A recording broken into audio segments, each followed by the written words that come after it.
pleasant day, everyone. And we are a group 2. We are here to tackle about the narrative of a gender bias that focuses on subordination.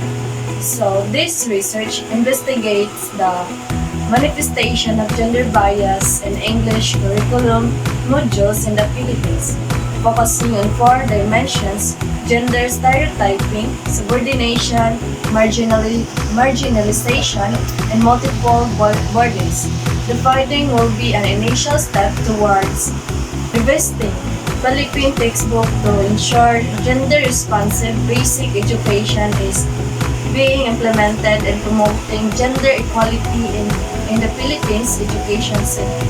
Gender bias has been a persistent phenomenon that has been well intended with the walls of family structure, custom traditions, religion, and education. Throughout most of history, women have been seen as subordinate to their male counterparts. Even with anti-discriminatory policies, women are still subjected to some bias practiced in the workplace. To multiple countries, including the Philippines, women are more prone to layoffs compared to men when there is an infection reduction. So my name is Trending Jericho, and then the next one. The gender situation in the Philippines is characterized by sharp contradiction with examples of women's advancement in politics, academic, and professional excellence. In even legislation, the socio-cultural traditions are clashing with the MTV and cyberspace generation. The long history of colonialism has embedded a patriarchal culture among Filipinos, with the conception of women as a full-time homemakers, subordinate to men, and that violence against them is private. Efforts to address these challenges include government initiatives and advocacy groups working towards legal protection and women's empowerment. Ongoing work is needed to challenge and dismantle patriarchal norms, promoting a more equitable society through education awareness and policy reforms. In this study, researchers examine how gender relations are portrayed in a popular English series used in the Philippine primary school.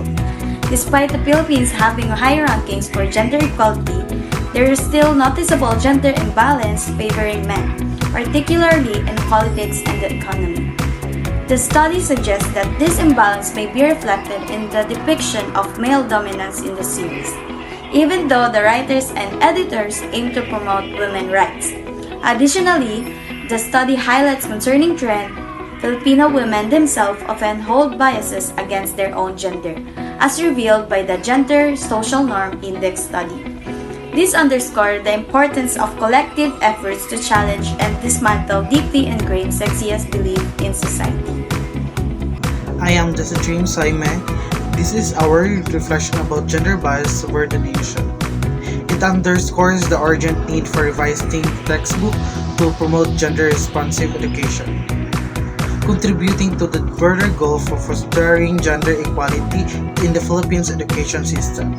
The study conceptualized the gender bias within the broader societal framework, highlighting its roots in family structures, tradition, religion, and education.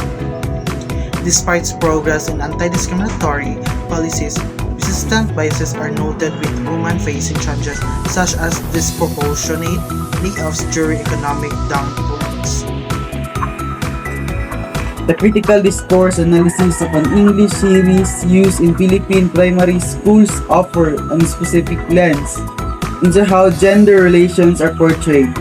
Despite the country's high global ranking in gender equality, persistent imbalances suggest a nuanced reality where male dominance persists, potentially reflecting wider societal norms.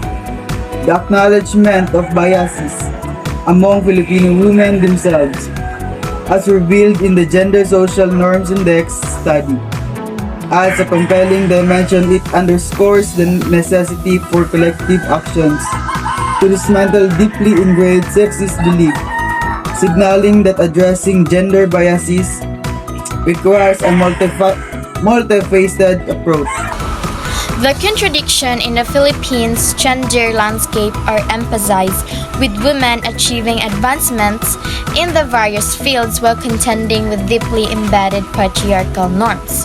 The impact of colonial history and the perception of women as homemakers and the prevalence of private violence adds layer of complexity to the issue. Government initiatives and advocacy groups are acknowledged for their efforts, yet the study emphasizes the ongoing need to challenge and dismantle patriarchal norms through education, awareness, and policy reforms.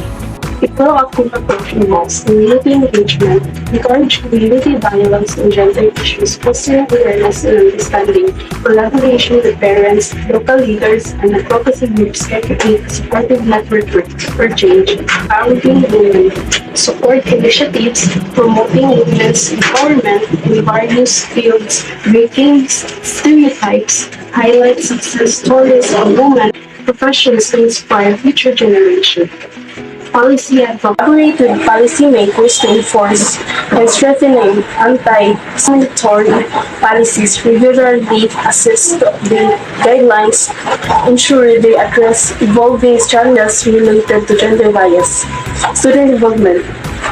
Involve students in a conversation, establish platforms for open discussion on gender-related topics, fostering a culture of respect, empathy, and understanding among peers.